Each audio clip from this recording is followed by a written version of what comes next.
Ya, semangat sehat semuanya para pemirsa. Kita berjumpa kembali untuk bincang-bincang pengalaman iman dari ini. Sekarang ada 3 saudara kita, ini tokoh dari Paroki Hati Kudus Yesus Katedral Surabaya.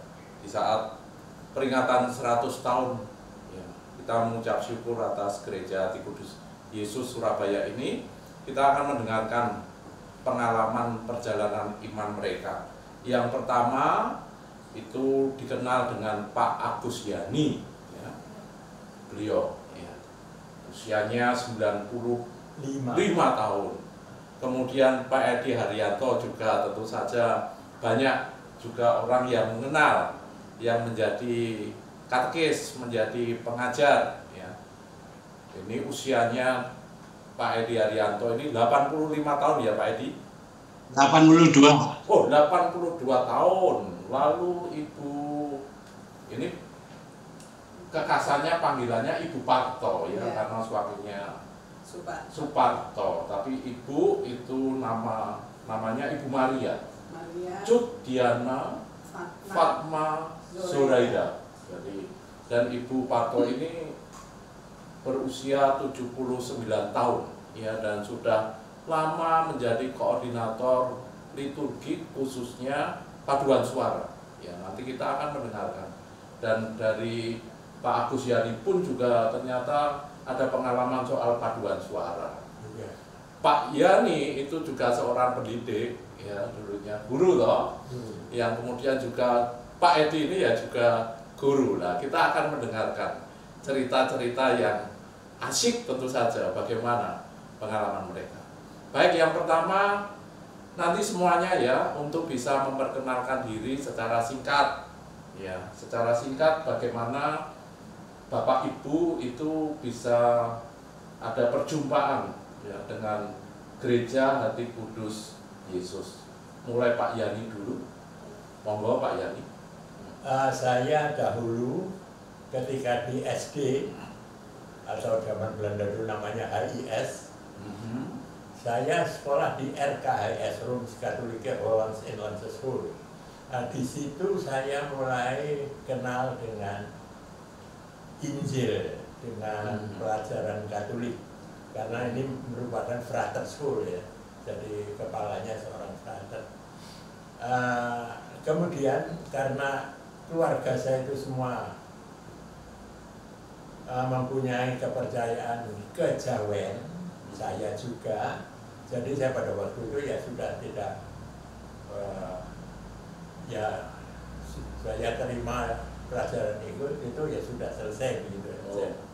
Pada suatu hari saya ditahan oleh KMPT Jepang. Di situ ya apa itu nganggur ya, apa itu tidak diapa-apakan, suruh apa itu.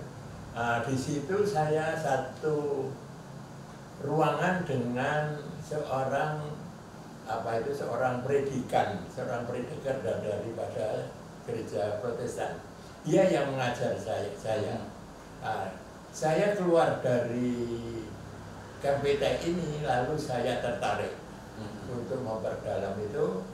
Saya lalu belajar agama Katolik, yang katekis saya itu Romo siapa itu, dia panggilan saya sejauh apa, tapi dipanggil Romo.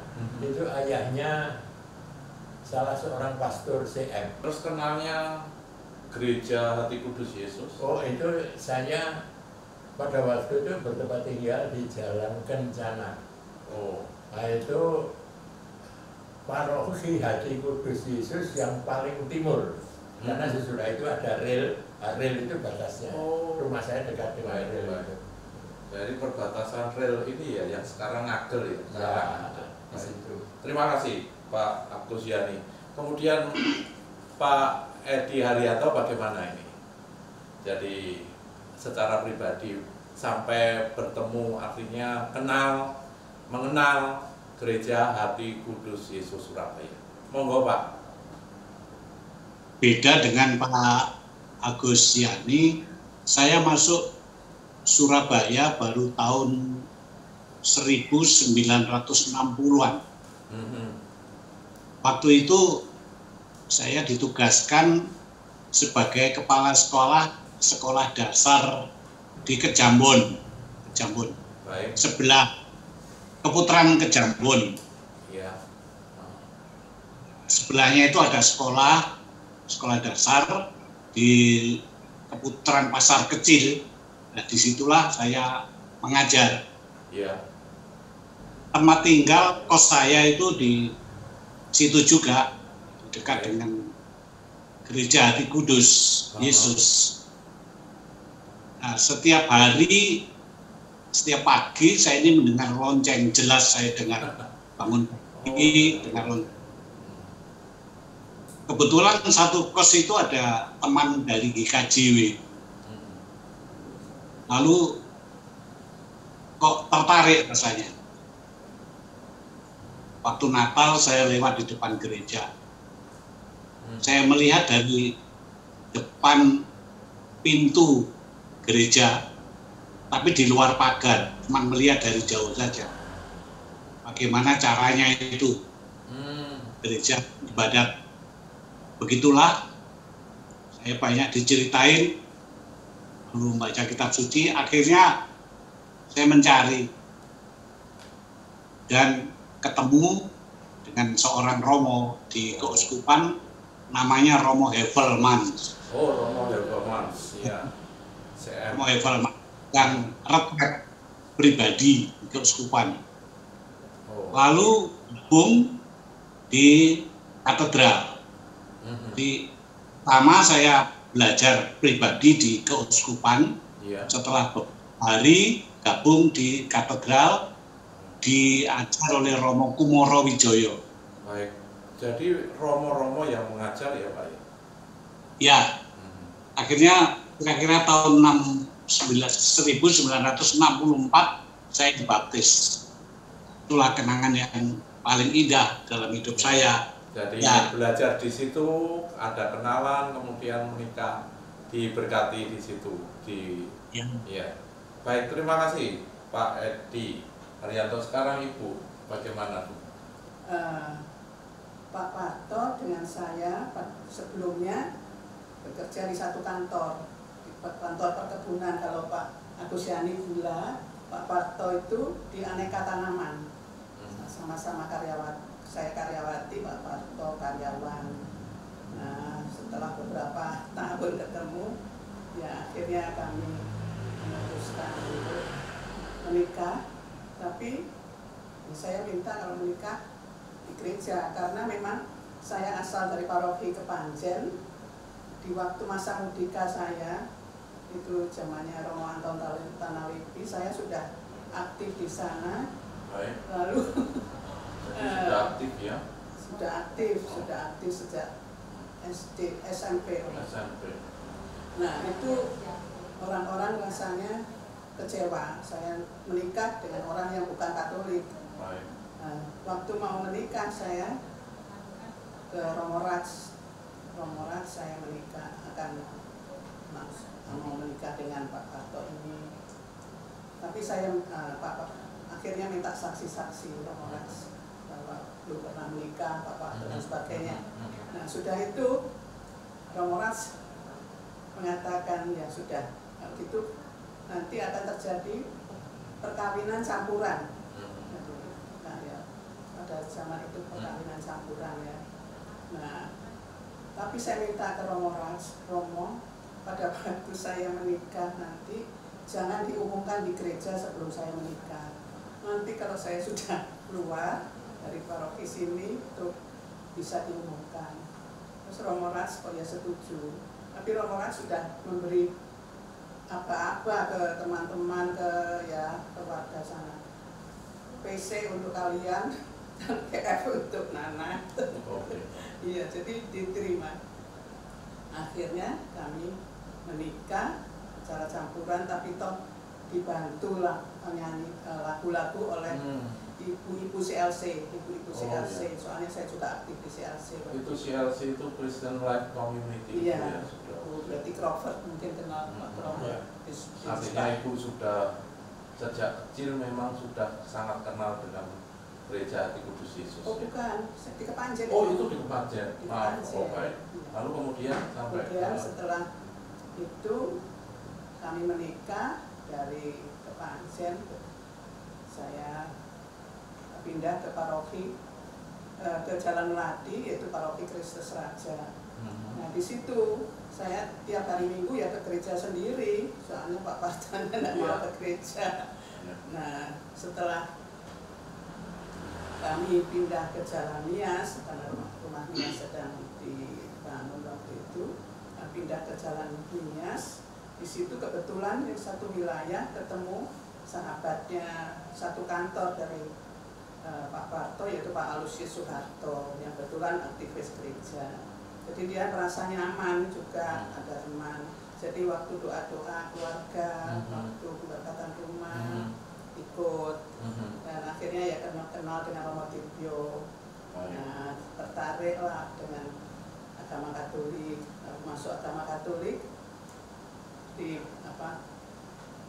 pelajaran agama, ikut Romo Tibio, kemudian dilanjutkan oleh Pak Edi, ya Pak Edi? Pak Edi. Ya. Pak Parto dulu ikut pelajaran agama di Pak Edi setelah Romo Tibio. Jadi Pak Soeharto itu temannya Pak Parto. Iya. Pak Soeharto aktif di Dewan Paroki ya, sekretaris ya. Waktu Romo Tibio yang kemudian menjadi Bapak Uskup. Nah ini bisa nyambung, saya lanjut ya ke Pak Edi Haryanto. Ini pas ya, ini ada cerita bagaimana tentang katekese, dan Pak Edi ini kan sangat dikenal banyak ya yang menjadi murid-murid lah dalam artian tertentu. Pak Edi bisa menceritakan pengalaman tentang kateketik ini khususnya, karena saya mendengar Pak Edi kan dia juga mengikuti ya pada waktu itu. Jadi tidak hanya zaman sekarang saja ada kursus teologi, ada macam-macam.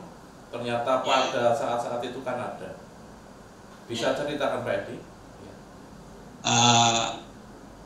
Tahun setelah baptis itu semangatnya masih baru Romo ya. Semangat baru, saya kepengen mencari dan mencari terus. Saya kejar terus, baca kitab suci, macam-macam lah. Ikut seminar-seminar, kegiatan apapun juga, sampai ke Kepanjen, ke Kristus Raja, kemana saja. Akhirnya ada didirikan sekolah katekese ya, untuk kateketik. Iya. Di mana? Idenya dari Legio Maria, Komisium Surabaya, mendirikan sekolah untuk guru-guru calon guru agama. Oh, ya. Ya Bu, sebenarnya sudah tingkat lah, karena pengikutnya itu ya orang yang sudah berumur semua. Banyak sekali, ada 50 orang kira-kira. Tempatnya di Jalan Tanjung nomor 8. Jadi waktu itu ujian benar-benar menjadi perhatian katekese itu, pengajaran, sehingga ada sampai 50-an yang mengikuti kursus ya, kursus kateketik itu. Terima kasih, itu yang bisa mengapa sambung ya dengan Pak Parto waktu itu, dan juga kalau tidak salah ingat juga ya Pak Edi, saat itulah kemudian Romo Tibio ya, yang kemudian menjadi uskup itu kan pindah dari Madiun ke Surabaya ya. Ya. Lalu barulah kemudian pelan-pelan juga dimulainya ada Dewan Paroki ya. Iya. Dan salah membawa ya Pak Soeharto tadi yang tadi sudah disebutkan oleh Pak Parto, Bu Parto pada saat itulah menjadi sekretaris dari Dewan Paroki juga awal-awal. Pak Soeharto Raya Kumpul 24 Pak. Saya lupa lagi. Dan menantunya Bu Suratijo. Menantunya Bu Suratijo. Ingat namanya, ingat wajahnya lupa.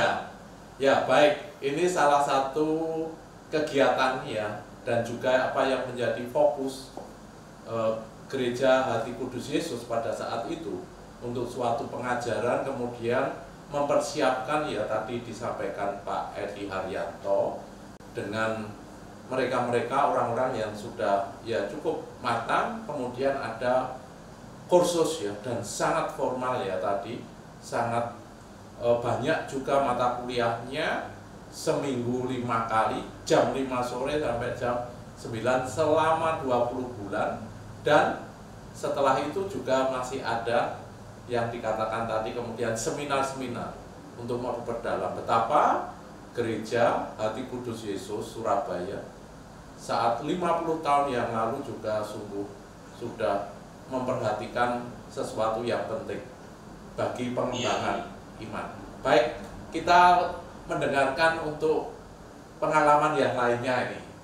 Pak Agus Yani, ya, dari tadi ada CLC juga disebut ya, dan Pak Agus Yani beserta Ibu ini kan menjadi pionir juga, salah satunya dalam gerakan Marriage Encounter di Indonesia, khususnya di Surabaya tahun 78 ya.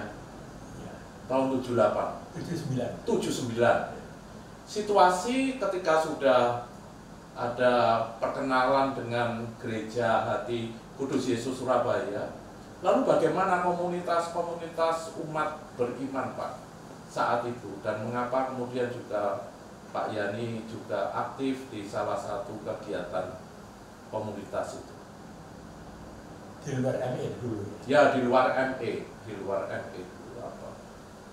Itu saya akan ceritakan mengenai kelompok doa novena Santa Teresia. Kelompok doa novena. Itu dulu diawali karena ada romo yang melepas jubah lalu kawin. Waduh, itu ya. Ada ibu-ibu yang ngeri ya, jangan sampai katanya ada apa itu ibu-ibu yang juga mendekati romo-romo yang lain, supaya tidak ada romo lagi yang melepas jubah, didoakan supaya kuat gitu. Nah, doanya itu rosario, doa spontan. Itu mulai di Jalan Bengawan. Iya. Nah, berkembang. Jadi itu anggotanya makin lama makin banyak, terus ruangannya itu tidak mencukupi. Baik. Lalu kita berdoa di bawah pohon karena ruangannya nggak cukup. Terus pada waktu itu ada seorang anggota yang menawarkan rumahnya di Jalan Kartini. Itu kurang lebih tahun berapa Pak kalau ingat? Lama sekali ya. Lama sekali. Iya, iya. Nah, terus di Jalan Kartini juga gitu berkembang, terus ruangannya nggak cukup lagi. Lalu kita ke Diponegoro. Nah, di Diponegoro itu ruangnya besar, ada lantai 2 itu kosong. Jadi kita ada di situ. Nah, Mei 1998 itu ada gerakan rasialis. Nah, itu ya di Jakarta dan mungkin juga di Solo, tapi Surabaya tidak ikut-ikutan. Iya. Nah, tapi pada waktu itu anggota kelompok ini kebanyakan orang Tionghoa. Jadi kita sendiri ya apa itu agak takut ya kalau kerudukan orang-orang Tionghoa ke rumahnya, ke rumah untuk tempat doa ya. Nah, yang punya rumah tidak ngomong apa-apa, diam. Cuma kami pengurus itu lalu sebaiknya ini tidak di rumah sini. Sebab ini meskipun di Surabaya aman, tapi kita tidak tahu di kemudian hari. Lalu kita menghubungi Romo, apakah bisa memberikan kami ruangan untuk kelompok doa novena ini. Diberikan apa itu apa namanya yang di atas itu lantai 2 itu di ya. balai Ya, depan di balai lagi lantai 2. Sudah kita pindah di situ, tenang sudah. Jadi kalau kerudukan itu kerudukan ke gereja. Jadi kemudian Ya kita di situ dapat semua gratis, AC-nya juga gratis. Nah, pada suatu saat Monsinyur mau bikin seminari. Kita ngomong-ngomong, kita di sini ini digratisi semua. Masa kita diam saja? Apa itu Monsinyur butuh duit untuk bikin seminari. Nah, kita runding, bisa apa itu uang kas juga dicemplungkan situ sekali. Akhirnya kita bisa memberi dana 30 juta kepada panitia pembangunan seminari itu. Kemudian ya berjalan terus waktu, orangnya makin lama makin tua. Yang tua-tua itu tidak bisa naik turun. Iya. Nah itu. Kemudian kepada Romo Damar itu. Romo Damar? Oh, waktu Romo Damar kepada Romo Damar. Iya, Romo Damar dia mengatakan kita itu ada dapat di yang tua-tua tidak bisa ikut pada bolos gitu, apa boleh pakai gereja, diperkenankan. Lalu kelompok doa novena ini pindah ke gereja.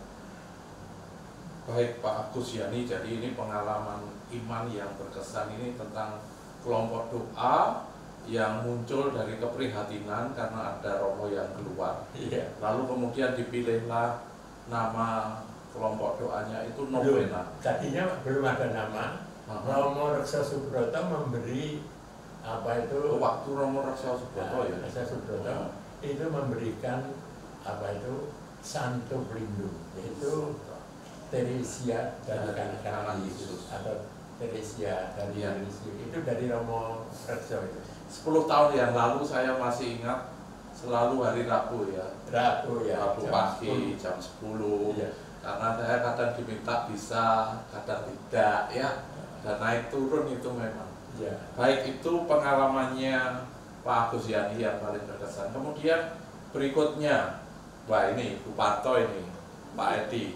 Ini kan lama sekali menjadi koordinator dia untuk paduan suara. Soal koordinator KOR, karena di paroki Hati Kudus Yesus ini kan banyak jadwal misa, kemudian menjadi tempat kegiatan keuskupan tahunan, ya itu hampir semuanya banyak. Dan Buparto kan tentu saja banyak bagaimana ini mengalami untuk mengkoordinir ini. Pertama waktu saya menggantikan Pak Wijanadi tahun 1997 atau 98 itu kornya masih sedikit, kornya masih yang ada yang sudah pasti rajin bertugas yaitu kor Sisilia yang dekat tentu dengan gereja. Kemudian ada kor Gregorius Agung yang Pak Suharso, Ya. Kemudian kornya Pak Wid juga, kemudian kor Gabriel, kor yang lain-lain ya, kor wilayah termasuk kor saya yang masih sedikit, jadi tidak bisa memenuhi semua kebutuhan gereja untuk bertugas dalam misa di hari Sabtu Minggu. Sehingga ada yang bertugas 2 kali kadang-kadang, lalu ada yang misa tanpa kor. Nah, itu sering terjadi. Pernah juga saya sedang di luar kota ditelepon dari gereja, Buparto, ini tidak ada yang kor, ini bagaimana? Loh, sudah ada yang sih bersedia. Saya telepon yang bertugas, loh ya lupa Bu. Nah gitu. Jadi waktu itu memang mungkin karena masalah transportasi, masalah maaf ya, kalian jauh-jauh itu kan transportnya juga perlu, mereka tiap kali tugas juga butuh waktu dan butuh finansial. Sampai yang terakhir yang diingat Buparto itu kurang lebih jumlahnya berapa yang melayani di paroki itu? Kan semakin lama semakin ditambah, lalu juga dikhususkan mendatangkan ini apa, ahli-ahli, bisa 30-an, 33 paduan suara. Demikian ini pengalamannya Bu Parto, ya panggilannya Bu Parto, mengkoordinir, dan tentu butuh kesabaran. Dan waktu itu kan telepon-telepon ya, tidak ada HP zaman seperti saat ini. Telepon rumah, kemudian dibuatlah oleh Romo Jelantik supaya, nah kita menyanyi itu seenaknya menyanyi, sukanya kita menyanyi lagu yang enak-enak ya kita nyanyi. Oh ya, untuk misa, walaupun itu lagu rohani tapi kan bukan lagu liturgi. Nah, akhirnya dibenahi oleh Romo Jelantik, supaya mendirikan tim penyusun lagu yang sesuai dengan tim musik liturgi. Kemudian ada jadwalnya, nomor lagunya berapa. Baik, kita lanjut dengan pengalaman bagaimana berkatekese. Karena mau tidak mau, ya ini Gereja Hati Kudus Yesus Surabaya ini kan di pusat ya, sehingga banyak katekumen yang mengikuti pelajaran di Hati Kudus Yesus. Pak Edi bisa singkat untuk menyampaikan apa yang menjadi kesannya, monggo. Ya, sekitar tahun 1967-an itu katekumen sudah ada, sudah banyak. Namun ya sekitar 10-15 yang dipublish. Tapi setelah G30S tahun 70-an begitu. Ya. Itu berkembang sehingga publisan itu bisa mencapai 50 bahkan sampai 100 setiap tahun. Publisan diadakan setiap Natal sekali. Yang mengajar Romo Dip dengan saya di Balai Paroki. Jadi pada saat Natal ya Pak, bukan Paskah ya? Publisan pada Natal saja, saat Natal. Oh, baik. Jadi jumlahnya makin lama makin berkembang, makin banyak. Ya, baik. Kita ke Pak Agus Yani, dan semuanya untuk yang terakhir ini, sesi terakhir ya. Sekiranya apa yang menjadi harapan Pak Agus Yani bagi umat di Paroki Hati Kudus Yesus Surabaya, juga harapan dengan mungkin pemuka umat, pengurus, para romo dan seterusnya untuk 100 tahun ini ke depannya, ini kan 100 tahun. Ada harapan apa Pak Agus Yani? Harapan saya, itu oleh kata saya pernah menjadi koordinator wilayah, koordinator distrik ME. Harapan saya itu ME ini bisa berkembang. Sebab dahulu Kornasnya itu mengatakan orang yang pernah ikut ME tidak boleh ikut lagi. Karena apa itu bukan merupakan surprise begitu. Tapi saya berpendapat lain. Orang yang ikut ME dahulu itu mendapatkan suatu kebahagiaan. Kalau dia ingin mendapatkan kebahagiaan lagi lalu ikut lagi, menurut saya boleh. Tapi pada waktu itu ketika saya masih jadi Kodes, itu nasional tidak mengizinkan. Jadi nasional berpedoman pada surprise itu lah. Baik. Jadi ya, artinya harapan untuk gereja ini pastoral keluarga ya. Ya. Pastoral keluarga lebih diperhatikan begitu ya Pak Yani, karena ini juga menjadi dasar ya. Ecclesia Domestica, gereja rumah tangga itu adalah gereja yang sesungguhnya dari gereja yang gede paroki. Dari pengalamannya Pak Yani mendampingi pasutri-pasutri begitu. Iya baik. Harapannya tentang keluarga ya, yang bisa menjadi pastoral, kemudian pendampingan suami istri tadi, lalu juga relasi antara romo dengan umat, kalau boleh saya sampaikan tadi, supaya tidak menjadi sentralistik ya. Jadi kalau tidak ada romonya hanya mengkultus ya, artinya bareng-bareng. Baik, kalau Pak Edi bagaimana ini harapannya Pak Edi? di 100 tahun ke depan lagi? Semoga makin berkembang baik organisasi maupun kegiatan-kegiatan yang lain. Ya. Khususnya saya mengharap kaum muda khusus untuk memajukan gereja, karena orang yang sudah tua-tua kan nggak mungkin. Justru di tangan kaum muda gereja akan bisa maju dan berkembang. Nah, sayang sekali kalau di paroki Hati Kudus Yesus ini para muda sudah banyak yang meninggalkan paroki karena pindah setelah menikah. Mereka keluar paroki karena berada berumah di mana saja, sehingga makin lama jumlah kaum muda makin berkurang. Namun pendatang juga ada yang kuliah di WR, di Widya Mandala itu banyak, kos-kosan itu juga ada yang aktif juga. Harapan saya semoga kaum muda yang masih ada ini mendapat pembinaan khusus secara teratur dan serius untuk memajukan gereja masa depan. Nah, mau ya mereka yang harus mengganti kami ini. Oke, seperti asisten imam contohnya Romo. Begitu Romo. Baik, terima kasih. Yang tadi saya bisa nambah. Iya, Pak. HKY ini ada di tengah kota. Iya. Yang sudah perumahannya sudah jadi.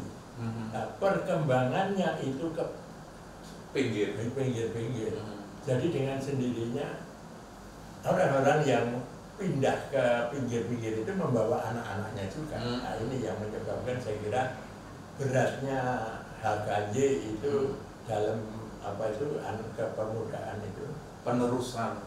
Estafet, ya, kelanjutan. Nah, karena ini sudah rumahnya sudah settle di sini. Ya, settle di sini ya. Ya, ini salah satu tantangan ya. Ya. Lalu bagaimana berelasi dengan pendatang-pendatang yang sesaat tadi yang disampaikan Pak Edi, mahasiswa-mahasiswi di kos-kosan dan seterusnya. Bu Parto, bagaimana? Saya juga hampir sama seperti Pak Agusyani. Untuk regenerasi dari put, ya termasuk saya juga sudah dirikan yang terlalu tua, itu juga perlu regenerasi. Dan anggota-anggotanya memang kata Tuhan tidak ada pensiun untuk Tuhan, tetapi regenerasi toh ya perlu. Makanya kami mohon OMK itu yang digiatkan, OMK agar ya gereja lebih maju dan cara berpikir juga beda dengan kita yang sudah tua.